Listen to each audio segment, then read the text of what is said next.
Баршаңызға сәлем, YouTube каналымның көрермендері. Бүгін сіздермен етті бәліш жасайтын боламыз. Қамыры сондай жұп-жұмсақ, үгітілмелі болып шығады. Видеоның соңына дейін бірге болып тамашалаңыздар. Алдымен бізге керегі ұн, айран, тұз, қопсытқыш, жұмыртқа, май керек болады. Майымыздың проценті 72-82 болу керек. Ұнымызға қосып, осындай үгітілмелі песочный қамыр жасаймыз. Bir жұмыртқаның ағын құямын. Сарысымен пирогымыздың бетін майлайтын боламыз. Тұз бен қопсытқышымызды саламыз.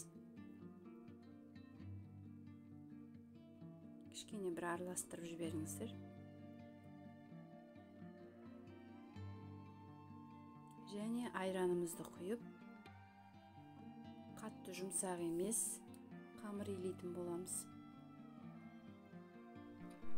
Керекті заттардың өлшемдерін, граммдарын видеоның астында описанияда қалдыратын боламын.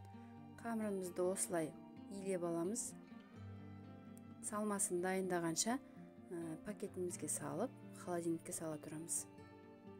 Енді салмасына мен мұнда тауық етін, асқабақ, кішкене құйрық май қостым, және пияз, татымына қарай қара бұрыш салдым. Құйрық майды өздеріңіз қалауларыңызша ұнатпайтын болсаңыздар, салмай қойсаңыздар да болады. Татымына қарай тұз салдым. Кішкене сұйық май қостым. Жақсылап араластырамыз.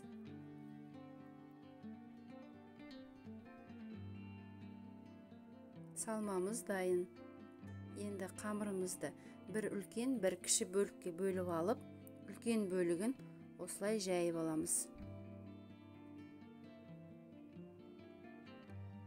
Сіздер өздеріңіздің пісіретін ыдыстарыңызға, табаларыңыздың көлеміне қараңыздар.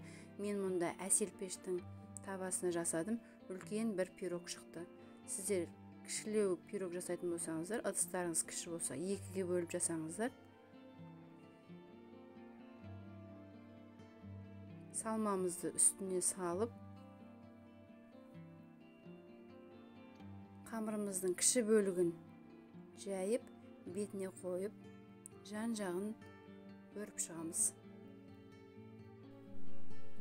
Үстіне қойып, осылай жан-жағын жабыстырып шығамыз. Мен мына жерде әдемі болсын деп өріп шықтым.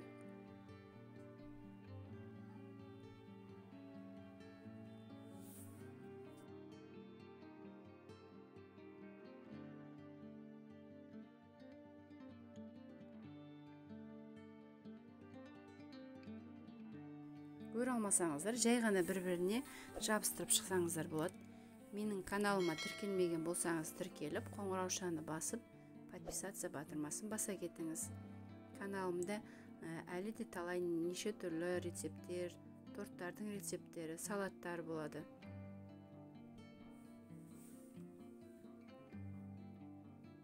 Мен осылай өріп шықтым.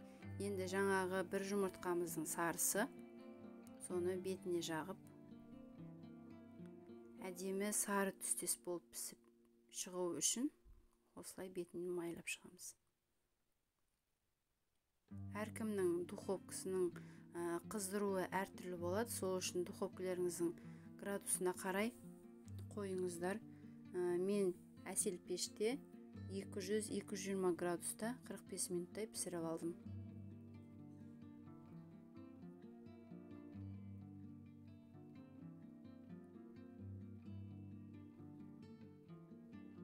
Пирогымыз міне пісіп шықты. Өте әдемі, сап-сары болып, ішіндегі салмасы барлығы жақсы пісіп шықты. Видеоның соңына дейін бірге болғандарыңыз үшін сіздерге рахмет. Менің каналыма тіркеліп, тіркелмеген болсаңыз, комментарий қалдыра кетіңіз. Сіздермен болған мен Жұлдыз. Сау болыңыздар.